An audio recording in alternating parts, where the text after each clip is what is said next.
أعوذ بالله من الشيطان الرجيم بسم الله الرحمن الرحيم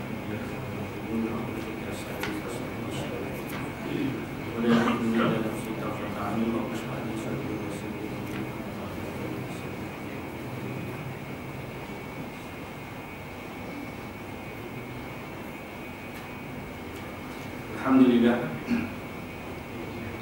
نحمده حمدا كثيرا طيبا مباركا فيه من السماوات ومن الأرض وبه ما شاء من شيء بعد سبحانه أشهد أن لا إله إلا الله وأشهد أن محمدا عبده ورسوله أرسله الله بشيرا ونذيرا فأدى الأمانة ونصح الأمة وجاهد في سبيل الله حق جهاده والصلاة والسلام على أشرف الأنبياء والمرسلين سيدنا محمد وعلى آله وأصحابه ومن سار على نهجه وتمسك بشريعته واستنى بسنته إلى يوم الدين أما بعد السلام عليكم ورحمة الله وبركاته. Alhamdulillah, syukuran kita banyakkan kepada Allah Subhanahu wa taala telah memberi kekuatan kepada kita dan izinnya sama-sama kita dapat berada di dalam suatu majlis ilmu.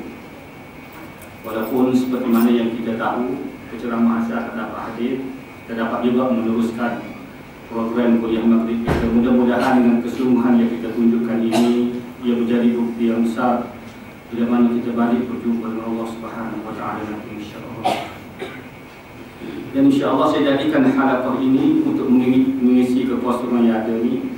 Saya sambung bacaan kitab Mustika Hadis. Kalau sebelum ni saya datang baca hadis yang pertama dan hadis yang kedua saya tak ingat. Sebab 2-3 bulan juga. Kedua-dua masih ingat dah. Hadis ketiga termasuk hadis ketiga daripada kitab Mustika Hadis. Kalau itu guru tak ingat lah, anak murid kau tak ingat. Guru mewah sebuah juga. Hadis yang ketiga daripada kitab Mustika Hadis. Hari ini pendek, 3 pendek, 4 pun pendek juga. Kalau ada kesempatan masa kita baca buah hadis. An Zaid bin Arqam radhiyallahu anhu anna Rasulullah sallallahu alaihi wasallam qala Kitabullah azza wa jalla wa hablullah man ittaba'ahu kana 'ala al-huda wa man tarakahu kana 'ala dhalalah. Riwayat Muslim. Daripada Zaid bin Arqam radhiyallahu anhu katanya bahawa Rasulullah sallallahu alaihi wasallam bersabda, Kitab Allah azza wa jalla ialah dari Allah, sebab yang membawa kepada rahmat Allah Subhanahu wa taala. Sesiapa yang menurutnya beradalah ia dalam hidayah petunjuk yang sebenar-benarnya, dan sebaliknya sesiapa yang meninggalkannya beradalah ia dalam kesesatan. Hadis riwayat Muslim. Baik, hadis ini diambil daripada Zaid bin Arqam. Sebelum kita ulas makna hadis, kita kenal dulu siapakah Zaid bin Arqam. Zaid bin Arqam merupakan salah seorang sahabat Nabi sallallahu alaihi wasallam. Keislaman dia di zaman kanak-kanak lagi. Dalam usia yang masih kecil dia sudah peluk Islam. Walaupun dalam usia yang masih kecil begitu, akan tetapi semangat memperjuangkan Islam dalam diri dia semua kuat. Sebab katanya ketika mana berlakunya peperangan Uhud, aku nak menyertai peperangan tersebut, kata Zaid. Tiba-tiba tidak dibenarkan oleh Rasulullah. Nabi tidak benarkan dia menyertai peperangan Uhud kerana faktor usia dia. Dia masih kecil lagi pada waktu. Jadi bila mana aku tahu Nabi tidak benarkan aku menyertai tentera Islam ke medan Uhud, aku rasa sedih sangat. Terlalu sedih, kata Zaid bin Arqam. Kesedihan ini menunjukkan betapa kuat semangat dalam memperjuangkan Islam. Dan begitulah generasi para sahabat. Bila mana mereka peluk Islam, mereka serah segala-galanya kehidupan mereka kepada Allah dan Rasulullah. Sebab itulah mereka dipuji oleh Allah, mereka dipuji oleh Nabi sallallahu alaihi wasallam. Sehingga mereka dapat title radhiyallahu anhum ajma'in. Dan Nabi puji mereka. Dia di kalangan para sahabat, khairun nasi qarni summa allazina yarmunahum summa allazina yarmunahum. Kata Nabi, sebaik-baik generasi adalah generasi yang Kemudian generasi selepas daripada itu, iaitu golongan tabi'in. Dan kemudian generasi selepas daripada itu, iaitu tabi'in. Apapun jaminan yang tidak berbohong kepada Rasulullah hanya diberi kepada para sahabat sahaja. Kata Al-Imam Hafiz Ibn Katsir mengatakan al-adalatus sahabah bi ta'dilillahi wa rasulih. Keadilan para sahabat ditentukan sendiri oleh Allah dan Rasulullah. Menunjukkan mereka ini di antara manusia yang terbaik dalam sejarah manusia. Generasi para sahabat Nabi SAW. Dan Zaid merupakan salah seorang daripada mereka. Walaupun kita jarang dengar nama dia, Zaid bin Arqam ni jaranglah kita dengar nama ni. Biasa kita dengar Zaid bin Harisah. 2-3 minggu lepas baru ni perbualan undang-undang baru kita dengar Zaid Habibie dalam portal hukum yang baru, undang-undang yang baru. Zaid Ibrahim biasa yang kita dengar lah. Tapi Zaid bin Arqam ni jarang. Walaupun kita jarang dengar nama Zaid bin Arqam ni di kalangan para sahabat, akan tetapi dia ni bukan cadang-cadang sahabat. Dia ni antara orang yang kuat juga, yang hebat juga. Sebab pernah ditanya kepada dia, kam ghazawta ma'a Rasulillah sallallahu alaihi wasallam, berapa kalikah kamu menyertai Nabi di dalam peperangan? Satu orang tanya Zaid, berapa kali kesempatan kamu bersama Nabi dan menyertai Nabi di dalam peperangan? Maka jawab Zaid, 17 kali. Nabi kita terlibat dengan peperangan sebanyak 21 kali. Secara langsung Nabi terlibat dengan peperangan sebanyak 21 kali. Zaid menyertai Nabi di dalam peperangan sebanyak 17 kali. Angka ini menunjukkan dia di antara sahabat yang hebat juga. Sahabat yang hebat. Dan dia terkenal dengan peristiwa penurunan surah Al-Munafiqun. Turunnya surah Al-Munafiqun, biasa kita baca, ataupun kita tak biasa baca surah Al-Munafiqun, tapi kita biasa dengar. Ataupun kita tak biasa baca, tak biasa dengar, tak biasa langsung, ataupun tak tahu ada surah Al-Munafiqun dalam Al-Quran. Turunnya surah Al-Munafiqun ini berkait dengan dirinya. Jadi dia ni terkenal dengan penurunan surah Al-Munafiqun. Sebab berdasarkan kepada satu hadis yang diriwayatkan oleh dia sendiri. Dia kata kharajtu ma'a ammi fi Ghazah. Ini hadis lain, bukan hadis yang kita baca tadi. Semua saya nak suruh kita kenal Zaid bin Arqam. Kata dia kharajtu ma'a ammi fi Ghazah. Suatu hari aku dengan pakcik aku ni, dengan pok saudara aku ni, keluar menyertai Nabi dalam satu peperangan.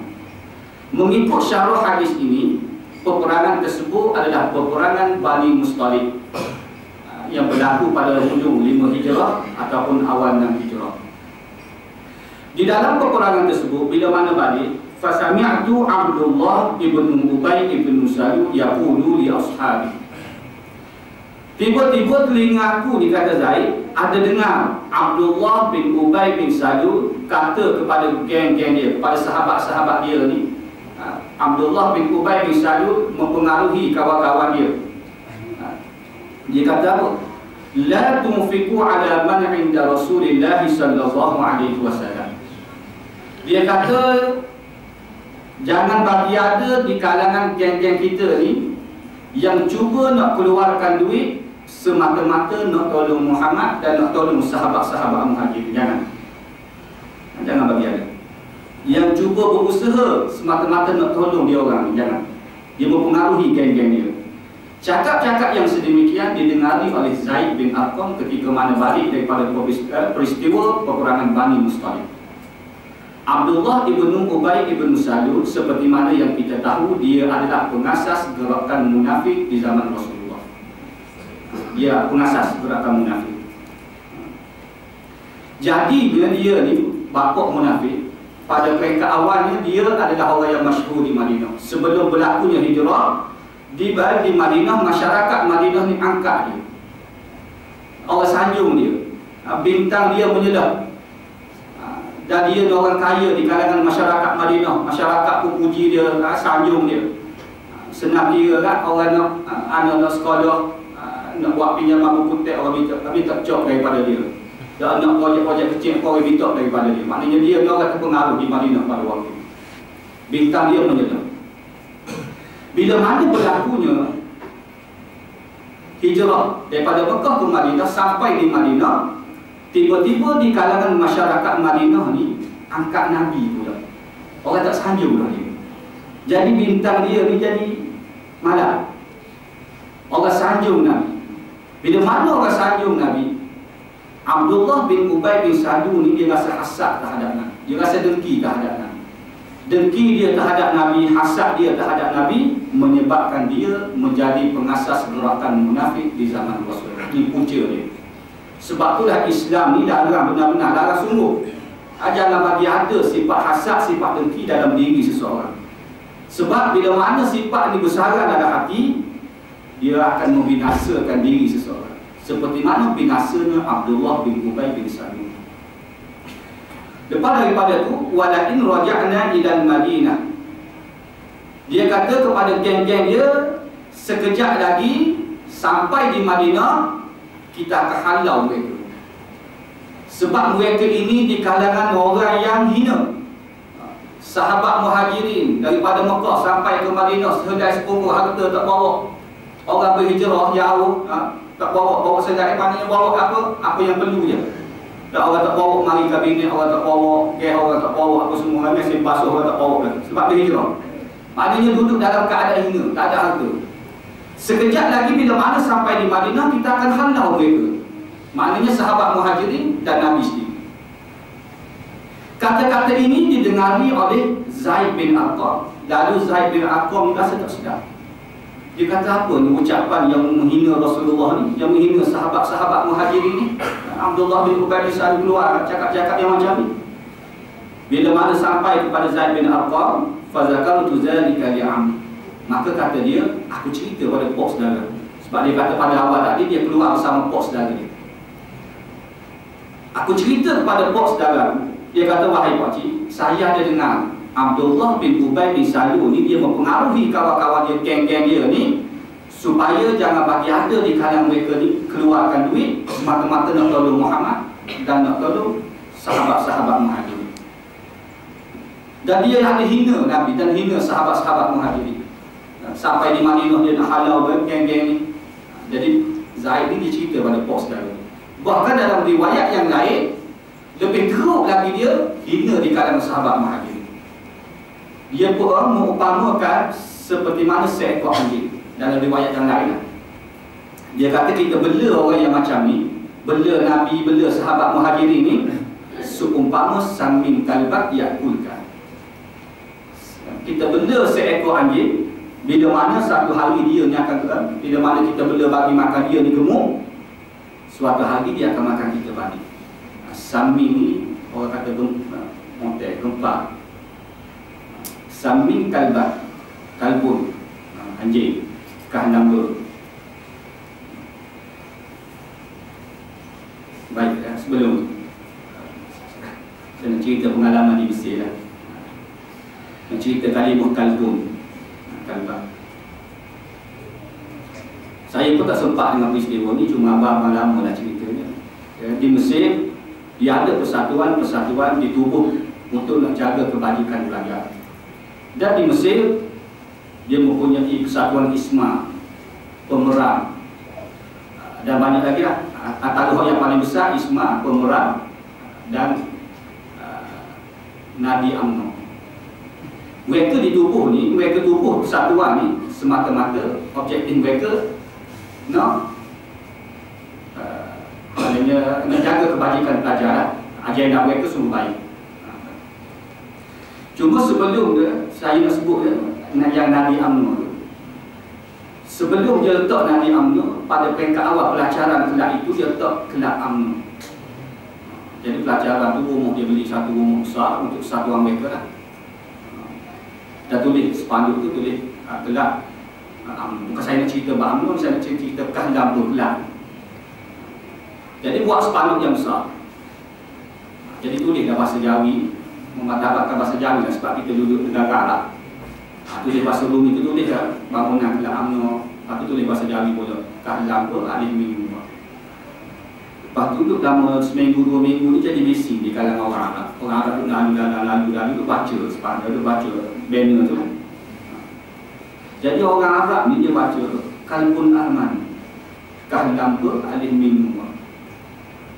Dia tulis ejaan ni kelak amno. Tapi orang Arab ni dia baca kalbun aman. Orang Arab tak tahu dah kelak-kelaknya apa. Orang Arab kata persatuan apa ni? Kalbun aman maknanya anjing beriman. Anjing beriman. Kalbun kahlam ber ni ejaan Arab anjing. Kita bahasa Jawi kahlam ber ni kelak. Jadi orang Arab jadi bisi, orang tanya pada bisi tu orang tukar. Mana tukar daripada kelak jadi nadi. Nadi pun bahasa Arab, terjemah bahasa Melayu pun kelak. Jadi tak tulislah kelak tu. Cerita kalimah kahlam tu lah. Mana salah aja kalau baca bahasa Arab jadi lain, baca bahasa Melayu jadi lain. Baik. Bukan cerita hamno ni. Kamu kata ustaz tu cerita buruk orang tak. Bukan sama. Cuma pengalaman lah. Jadi dia cerita pada pok saudara dia. Dia cerita pada pok saudara dia macam tadi lah. Abdullah bin Ubay bin Salul dan geng-geng dia ni hina di kalangan sahabat Muhajirin. Fazakarahu ammi di Rasulullah sallallahu alaihi wasallam. Lalu pok saudara dia pula cerita pula pada Nabi. Wahai Rasulullah, anak saudara aku ni Zaid ni ada cerita pada aku tadi. Abdullah bin Ubay bin Salul dia mempengaruhi geng-geng dia ni. Dia kata macam ni, macam tadi dah. Dia kata begini. Bila mana pok saudara dia cerita kepada Nabi, fa arsala ila Nabi sallallahu alaihi wasallam fa haddastu. Maka kata Zaid, Nabi hantar seorang utusan pergi juga jumpa dengan aku. Tengok Nabi dia dengar maklumat, dia siasat dulu. Dia tak ambil tindakan lagi. Nabi siasat dulu. Jadi hantar seorang utusan pergi berjumpa dengan Zaid, betul tak kamu dengar cerita ni? Jadi bila mana utusan Nabi datang tanya aku, fahaddas tu, maka aku ceritalah. Aku cerita macam tadi dia kata. Begini.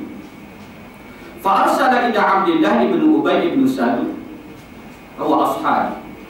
Lalu Nabi pula hantar seorang utusan pergi tanya di kalangan geng-geng Abdullah. Dan tanya Abdullah sendiri, sungguh tak kata begini. Nabi tak tanya sebelah pihak, Nabi tanya kedua-dua pihak. Jadi utusan Nabi pergi tanya Abdullah. Maka kata Zaid, malam nasi aku Abdullah bin Ubay bin Salul dan geng-geng dia ni menafikan dengan bersumpah wallah aku tak kata begitu wahai Rasulullah. Tambah pula geng-geng Abdullah ni backup pula dia kata takkanlah Abdullah bin Ubay bin Salul orang masyhur di Madinah, orang yang kaya nak buat kerja bodoh macam ni. Takkanlah dia nak buat macam ni. Takkan nak hina pada Rasulullah, takkan nak hina pada sahabat-sahabat Muhajirin, pada mereka awal dia juga tolong. Takkan nak buat macam ni. Jadi bila mana utusan Nabi ni pergi berjumpa dengan Abdullah, dapat laporan. Pergi berjumpa dengan Zaid pun dapat laporan. Mereka balik, cerita balik kepada Rasulullah. Pak ni kata begini, Pak ni kata begini. Fahadahu ma qalu fakazzabani Rasulullah sallallahu alaihi wasallam wa saddaqahu. Maka kata Zaid, malam nasi aku, Nabi telah mendustakan aku dan Nabi telah membenarkan Abdullah bin Ubay bin Salul dalam hal ini. Nabi tak percaya pada dia.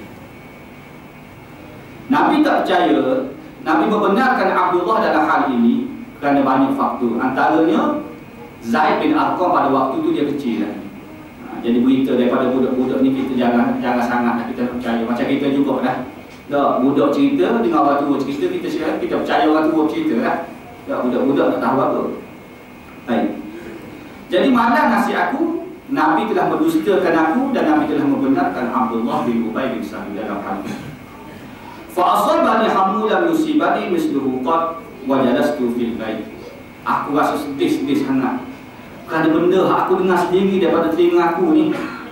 Tiba-tiba Nabi tidak percayakan aku dan aku rasa sedih. Sedih dia sampai satu tahap wa jalastu fil bait, dia kurung diri dia dalam rumah.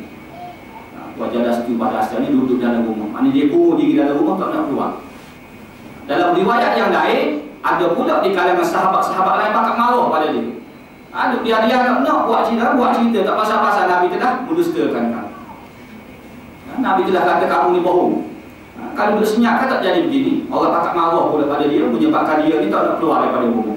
Jadi dia rasa sedih-sedih sangat. Faqala ammi ma'aradta ila an kazzabaka an-nabiy sallallahu alaihi wasallam. Lalu datang pok saudara dia tadi, pujuk dia. Jangan buat macam ni, walaupun Nabi telah mendustakan, janganlah melaju macam ni. Dan nak buat macam mana, itu keputusan Rasulullah. Dia terima je lah. Nak buat macam mana. Jadi pok saudara dia duduk pujuk dia, jangan kurung diri dalam rumah. Qala Zaid hatta anzalallahu azza wa jalla idza ja'akal munafiqun. Maka kata Zaid, aku duduk mengurung diri dalam rumah sehingga kan apabila Allah Subhanahu wa taala menurunkan ayat idza ja'akal munafiqun. Wahai Muhammad, apabila telah datang kepada kamu orang-orang munafik. Bila mana turunnya ayat ini, lalu Nabi hantar utusan supaya pergi berjumpa dengan Zaid dan baca ayat ini kepada dia. Bila mana utusan Nabi datang berjumpa denganku, utusan Nabi menyatakan, absyir wahai Zaid, maknanya kamu hilangkan rasa duka kamu, absyir bergembiralah kerana Allah Subhanahu wa taala sendiri telah membetulkan kamu dalam hal ini. Telah turunnya surah Al-Munafiqun dengan menyatakan iza ja'akal munafiqun, apabila telah datang kepada kamu wahai Muhammad orang-orang munafik.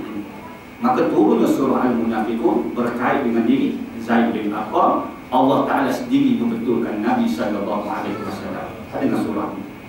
Jadi terkenalnya Zaid bin Arqam, orang yang bawa hadis ini, dengan peristiwa penurunan surah Al-Munafiqun.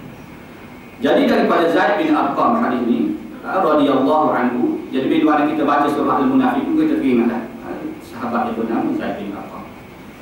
Daripada Zaid bin Arqam radhiyallahu anhu katanya bahawa Rasulullah sallallahu alaihi wasallam bersabda, kitab Allah azza wa jalla ialah dari Allah sebab yang membawa kepada rahmat Allah. Kata Nabi dalam hadis ini, kitab Allah azza wa jalla iaitu Al-Quran ialah merupakan tali Allah sebab yang membawa kepada rahmat Allah Subhanahu wa taala.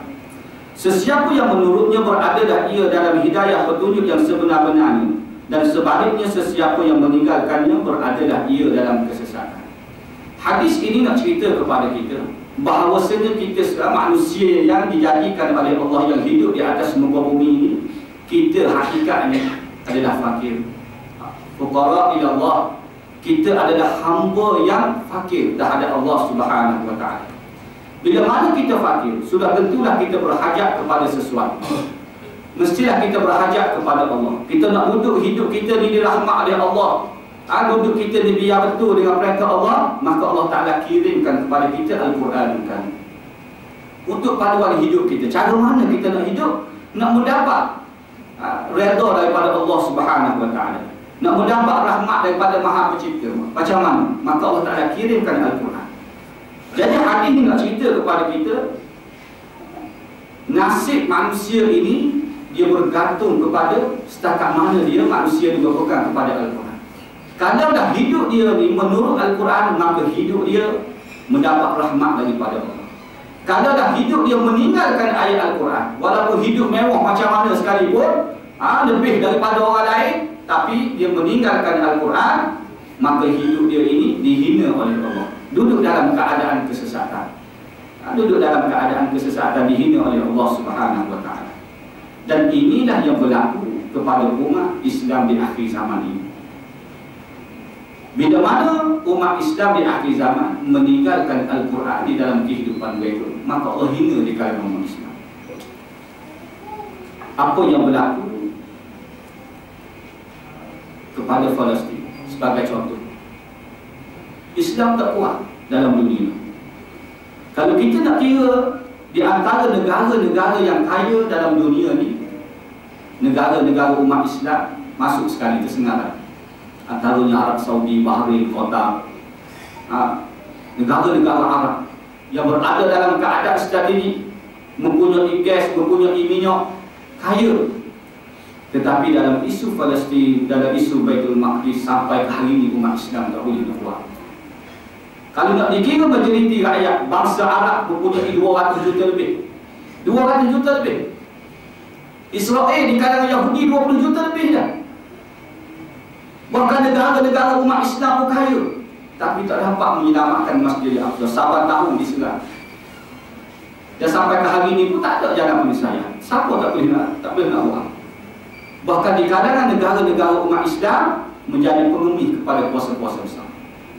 Di sini Allah Ta'ala telah hina di kalangan umat Islam. Bila mana kehidupan umat Islam meninggalkan Al-Quran dalam sistem pemerintahan, meninggalkan Al-Quran di dalam sistem kehidupan mereka, Allah Ta'ala hina. Walaupun hidup dalam keadaan mewah, tak boleh nak buat apa sampai hari ini. Bila mana diserang 2-3 hari mesyuarat, 3 Arab mesyuarat, PBB pun mesyuarat, buat dia cakap sejahtera, tak jadi apa juga.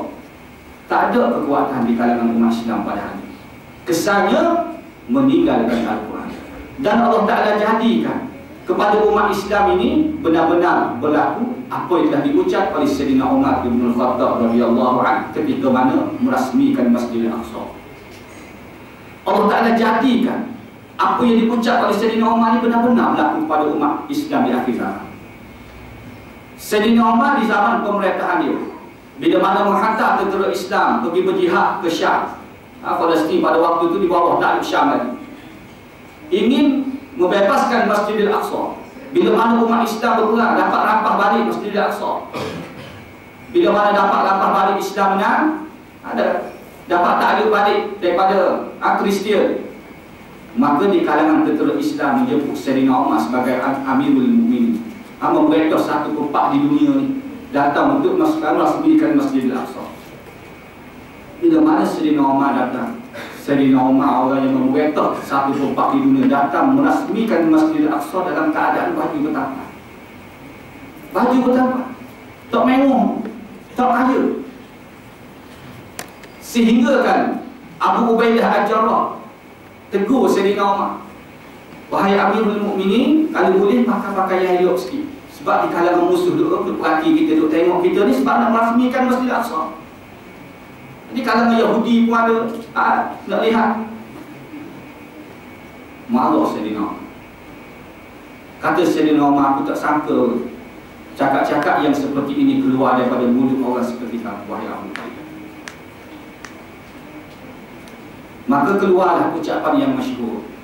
Sayyidina Umar menyatakan, nahnu qaumun a'azzana Allah bil Islam, famahma nabtaghi 'izza bi ghairi ma 'azzana Allah azzana Allah. Kita ini kaum yang dimuliakan oleh Allah dengan Islam. Kalaulah kita mencari kemuliaan yang lain selain daripada Islam, maka Allah Ta'ala akan hina kita, kata Sayyidina Umar. Bukan duduk pada pakaian. Kita perlu memperjuangkan agama Allah Subhanahu Wa Ta'ala, mendaulatkan hukum-hukum Allah, baru Allah Ta'ala memuliakan. Pakat pun, pakat semak macam mana pun, meninggalkan Al-Quran, duduk dalam keadaan kehinaan. Dan kata-kata Sayyidina Umar ni benar-benar terjadi kepada umat Islam di akhir zaman. Kalau kita perhati sungguh-sungguh secara pihak sejarah, tak ada kekuatan umat Islam. Bahkan diletak satu isu, sama-sama umat Islam pula berperang. Ikut tunjuk orang tu, ikut tunjuk orang ni, jadi pengemis kepada kuasa besar. Tak ada kekuatan.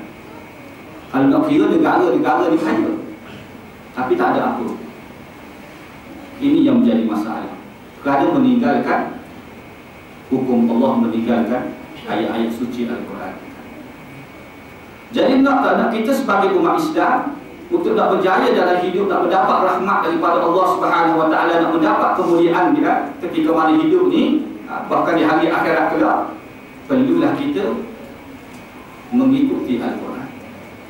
Al-Quran kata begitu-begitu. Jangan duduk ikut Al-Quran ini hanya sekadar kena dengan angin kita ikut. Kalau tak kena, tak ikut. Ini jadi masalah. Kena dengan angin kita, kena dengan nafsu kita ikut isi ayat Al-Quran. Kalau tak kena, tak ikut, tak boleh. Sebulan dua duduk bising soal hudu. Keluar isu ni setelah kerajaan negeri Kelantan lulus perang undang-undang. Bila mana timbul isu ni, kita nak melaksanakan kerana ini adalah perintah daripada Allah disebut dalam Al-Quran. Dan sampai dengan hadis-hadis Nabi SAW, kita nak buat, nak laksanakan supaya umat Islam, tempat kita ni ada kekuatan. Allah Ta'ala akan kurniakan kekuatan bila mana melaksanakan hukum dia. Kita nak buat, diluluskan. Maka timbul pula cakap-cakap yang bantah. Ada yang tak setuju. Hak paling malang sekali, keluar daripada mulut umat Islam kata hukum ni zalim. Ini hak paling kita sedih sekali. Orang Islam sendiri sebut. Bahkan bila mana orang awam ni keliru dalam isu ni, di kalangan artis, di kalangan orang tak tahu apa yang mudah tentang isu ni. Di kalangan ulama orang cerdik pandai tidak diberi pentang untuk mengulang. Ini yang jadi masalah. Orang bercakap hanya orang jahil tak tahu tu. Bukan bidang dia. Sebab tu keluar kan kenyataan-kenyataan yang boleh rasa sedih lah kita. Hak buat hina, cara hina, hak tangkap video, hak buat hina. Ada hak buat video perempuan nama apa? Aisyah. Bahkan ada ucapan-ucapan yang kata tak adil hukum yang sedemikian. Tak adil. Inilah kita rasa sedih. Tok Guru jawab dah. Tok Guru jawab lama. Pak doktor potong kaki orang penyakit kencing manis. Biasa kita dengar. Tak ada orang kata doktor pun zalim. Doktor potong kaki orang penyakit kencing manis, tak ada orang kata doktor zalim. Bila mana kita wawarkan hukum ini, buat hukum ini, nak potong tangan kepada pencuri, orang kata hukum Allah ni zalim. Pelik sungguh orang. Sebelum ini tak tipu orang. Bila mana kita sebut itu, dia jawab balik. Dia kata doktor nak potong kaki orang penyakit kencing manis, kena ada tanda tangan daripada tuan dia. Abang boleh potong? Tak ada keizinan daripada tuan dia. Doktor tak boleh nak potong ni. Sebab ada dia orang ni sakit kencing manis pun. Hukum yang nak buat di Kelantan ni tak perlu nak minta tanda tangan daripada tuan dia. Sabit sadar, cara sabit sadar, potong tubuh tangan. Ni zalim. Jawab begitu pula. Doktor kalau tuan dia tak izin, tak boleh nak potong kaki. Tuan dia tak bagi, tak boleh. Kelantan ni tak perlu nak minta tanda tangan. Pakai potong tu, sabit sadar. Amin sadar. Tak adil je kan. Kita kata bukan semua jenis penyakit nak pada tanda tangan. Antaranya penyakit gila. Ada orang gila ni masuk hospital, kita minta tanda sign dia, tanda tangan dia. Tak ada. Wapok dah penyamung ni, pencuri ni lebih teruk daripada gila. Dia lebih teruk daripada gila. Doktor potong kaki orang penyakit kencing manis ni kerana nak menyelamatkan satu tubuh. Bimbang takut borak naik ke atas mati. Nak menyelamatkan satu tubuh. Allah Ta'ala memerintah supaya potong tangan kepada pencuri kerana nak menyelamatkan beribu masyarakat. Jadi Allah Ta'ala memerintah. Dan kita nak buat kepada umat Islam. Dan janganlah kita lihat isu ini, lihat dari sudut politik. Lihat dari sudut politik kan. Tak sudahlah kita sebagai umat Islam. Hak A, dia kata tak betul. Hak B, dia tak setuju. Hak kuat menyokong ini setuju, hak menyokong ini tak setuju lah sebab dikeluarkan oleh pihak ini. Cuba kita lihat isu ini, isu kepentingan kita sebagai umat Islam.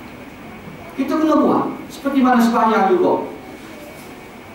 Nak buat macam mana, dalam segi pelaksanaan, nak buat macam mana, bincanglah. Orang cerdik pandai ada, ramah dalam negara kita.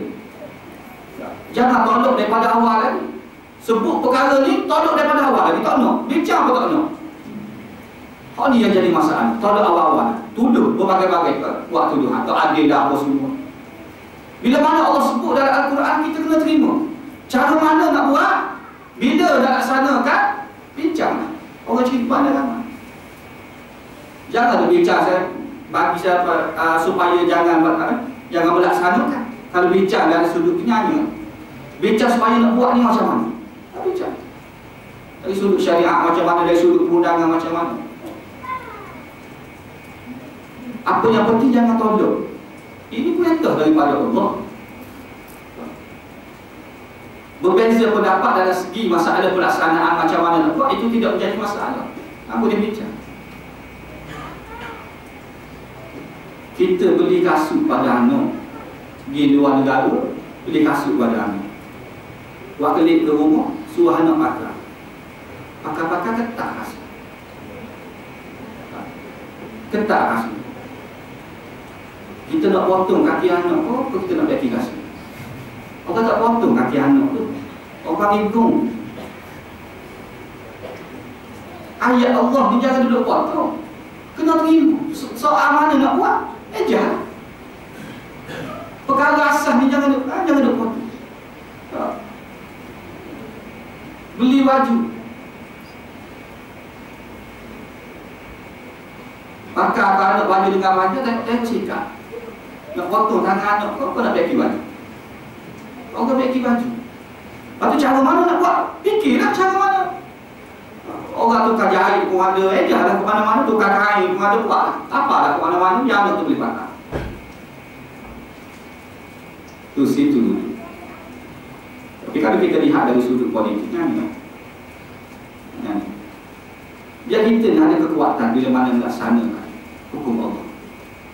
Jadi kita kewajipan kepada kita sebagai orang awam, kita kena terima. Ini disebut oleh Allah Subhanahu Wa Taala. Disebut. Baik, jadi hadis ni nak cerita kepada kita umat Islam bila mana hidup panduan dia Al-Quran sebagai panduan hidup dia, maka dia hidup dalam keadaan dirahmati oleh Allah Subhanahu Wa Taala. Kalau meninggalkan Al-Quran, maka hidup dalam keadaan kesesatan dan dihina oleh Allah. Dihina oleh Allah. Dan fungsi Al-Quran kata ulama 6 perkara fungsi Allah Taala turunkan kepada manusia Al-Quran. Kelebihan, sebagai kelebihan Al-Quran diturunkan kepada manusia. Yang pertama, kelebihan dia merupakan rahmat. Al-Quran ini merupakan rahmat kepada manusia. Bagi mereka yang membacakan Al-Quran, bertadabbur Al-Quran, bagi seorang individu ni bila mana baca Al-Quran, bertadabbur Al-Quran, dia mendapat rahmat daripada Allah. Dapat rahmat. Bagi seorang pemerintah, satu perkara mana-mana pemerintah melaksanakan Al-Quran menjadi kewajipan kepada dia. Baca Al-Quran, bertadabbur Al-Quran, memahami Al-Quran, melaksanakan Al-Quran, maka mendapat rahmat daripada Allah. Bahkan Al-Quran bila mana dibaca, makin dibaca, makin banyak pahala. Banyak pahala. Bahkan pahala tidak dikira satu ayat, satu huruf, satu-satu huruf dikira. Ini merupakan rahmat kepada manusia. Dan Al-Quran makin dibaca, makin rasa sedap. Makin rasa sedap, makin rasa sempurna. Baca 10 kali, 20 kali pun rasa bertambah, rasa sedap. Makin rancang, makin sedap. Dia tidak ada seperti mana surat khabar. Surat khabar kalau baca hak sama seminggu tu kata hukum. Contoh baca surat khabar hari ni 22, 23 bulan. Esok baca waktu juga. Lusa baca seminggu dia baca waktu. Orang kata hukum. Tapi Al-Quran seminggu baca ayat sama pun tidak menjadi masalah. Ini merupakan norma. Dan Al-Quran makin ditafsir, makin banyak perbicaraan. Kalau dulu ulama-ulama dulu karang kitab-kitab tafsir berpuluh-puluh jilid. Sampai ke hari ini pun orang kaji juga Al-Quran, sehingga orang boleh buat Al-Quran dan sains. Ulama dulu tak ada lagi ilmu sains. Jadi zaman moden dia ulah-ulah Al-Quran, ambil tafsir-tafsir semua, boleh buat Al-Quran dan sains. Makin berkembang pentafsiran. Ini menunjukkan rahmat. Dan jika kehidupan kita mengikut Al-Quran, maka kehidupan kita betul. Tidak akan kita mengikut Al-Quran, tidak akan kita betul. Kita berdakwah menyuruh orang mengikut Al-Quran, seruan kita betul. Yang merupakan rahmat kepada manusia. Dan yang kedua, Al-Quran ini fungsi dia kepada manusia. Bila mana kita baca, kita bertadabbur, kita melaksanakan, Allah Ta'ala akan beri kepada kita tamakninah. Tamakninah di sini bukan berhenti. Tamakninah dalam ilmu fiqh itu dia berhenti dalam sembahyang. Tamakninah adalah ketenangan. Ketenangan kepada manusia. Bila mana dia hidup membaca Al-Quran, bertadabbur ayat-ayat suci Al-Quran, melaksanakan perintah Al-Quran, Allah Ta'ala akan campur rasa ketenangan dalam hidup. Dia rasa tenang. Siapa dia nak tenang dalam hidup, banyaklah baca Al-Quran. Siapa nak serabut dalam hidup, banyaklah baca surat Allah. Sekarang pun baca surat Allah. Tengok tajuk utama, kadang-kadang kita rasa bunyi. Lepas tu dia menyokong seorang diri. Dia jadi Islam. Tengok masalah jinayah, cara masalah jinayah. Tengok orang buang bayi kita pun Islam, jadi Islam. Tengok berita cikgu ditipu oleh pemaju umum sebagai contoh.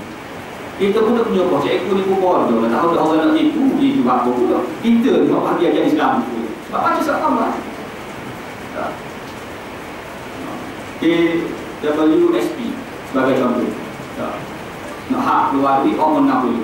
Tapi hari ni dah umum. Tak jadi. Nak dulu. Kita kata tak betul nak buat macam mana. Kan duduk menyokong. Kan duduk menyokong. Jadi sekarang hidup. Jadi siapa nak tenang dalam hidup, kebanyakan baca Al-Quran. Dan fungsi Al-Quran juga, kata ulama, Salihur Rijal.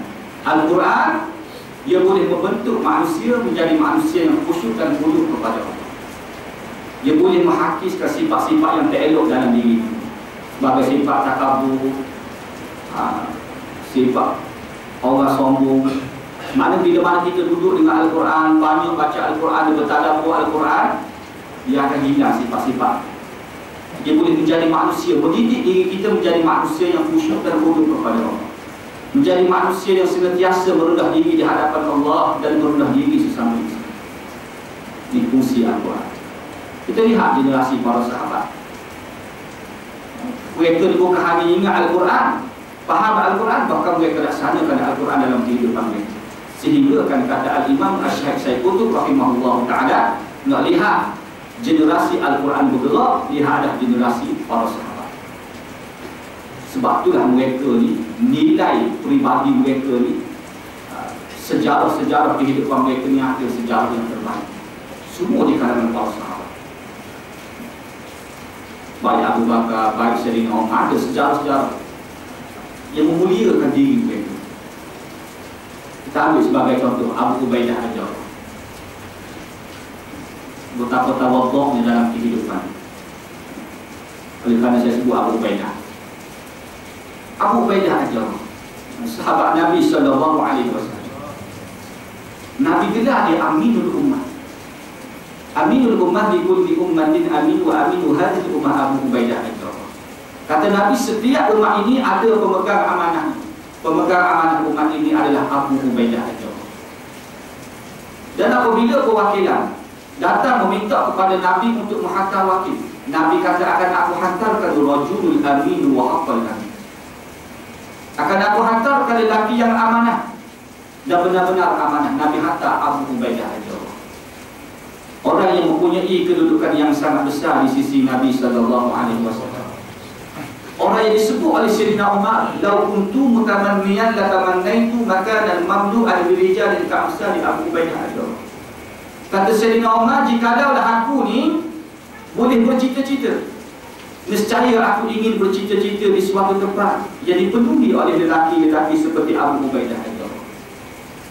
Bahkan dalam riwayat yang lain, Sayyidina Umar ni biasa kalau ada waktu lapang, dia duduk dengan sahabat-sahabat Sayyidina Umar, tanya sahabat-sahabat, mu cita-citamu apa dia?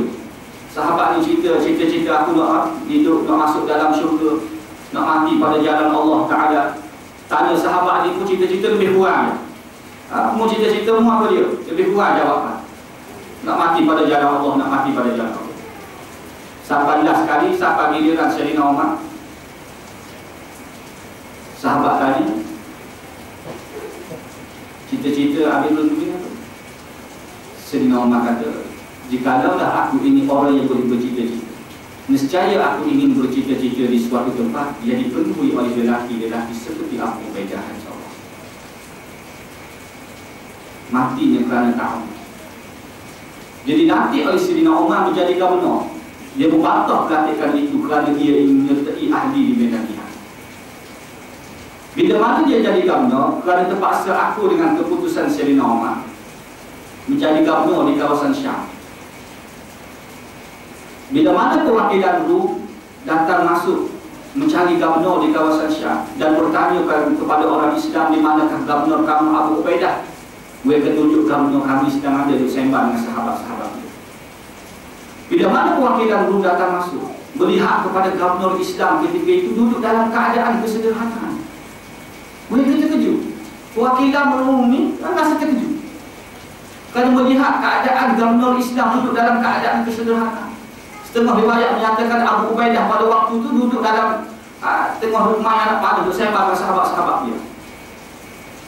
Terkejut perwakilan Rum ni oleh kerana kebiasaan di dalam tradisi kerajaan Rum dan Parsi pada waktu itu, walaupun istana gubernur ini tidak sebesar seperti maharaja, tetapi istana mereka ni sangat hebat. Pengawalnya, pengiringnya sangat hebat, hidangannya, layanannya semua hebat sebab gubernur. Lihat pada gubernur Islam duduk gitu ya, dalam keadaan kesederhanaan. Lalu mereka bertanya kepada Abu Ubaidah, "Wahai Abu Ubaidah, kenapa kamu tidak duduk di atas singgahsana seperti mana gubernur-gubernur yang lain, supaya kami datang, kami lihat, kami dapat bezakan antara engkau dengan orang-orang biasa?" Jawab Abu Ubaidah, "Jawab, aku ingin memberitahu engkau suatu perkara yang benar.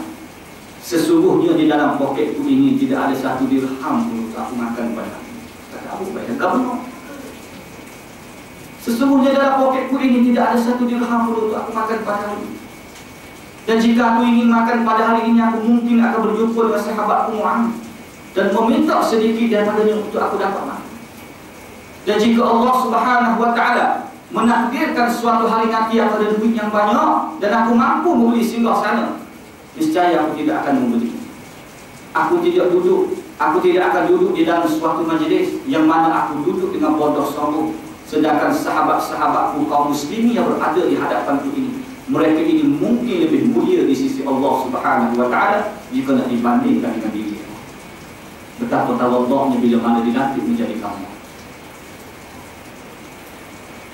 Abu Ubaidah Al-Jarrah, sahabat Nabi sallallahu alaihi wasallam, orang yang dididik di madrasah Nabi sallallahu alaihi wasallam, mereka ahli ibadat pada waktu malam.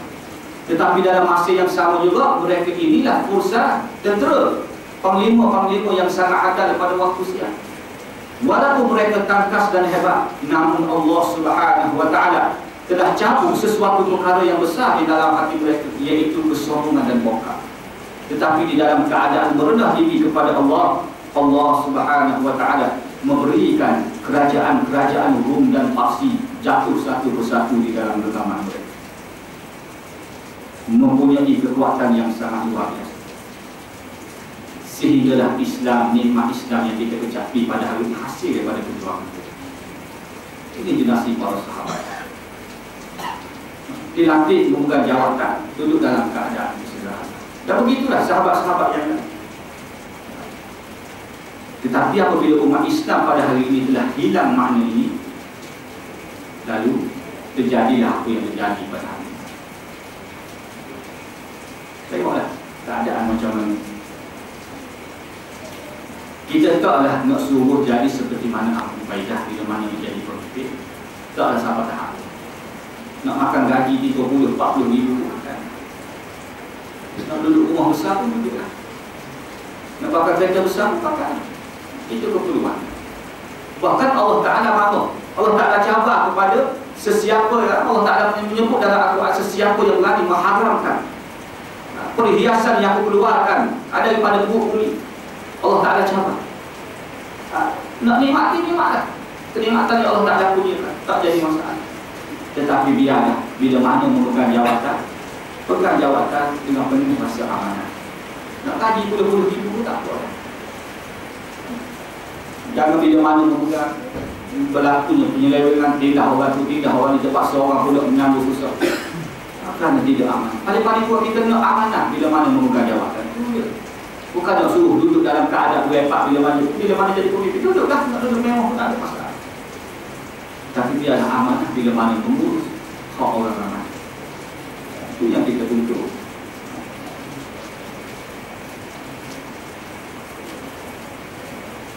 Tapi tak apalah, benda ni tidak berlaku dalam negara kita. Cuma kita lihat negara-negara luar kan? Cuma menjadi sepadan kepada kita, menjadi satu pedoman lah, supaya tidak terjadi dalam negara kita. Negara kita biasa dah pemimpin biasa. Anak kahwin pun taklah memang sangat. Dah juta lah tu kahwin. Sikit lah dah juta.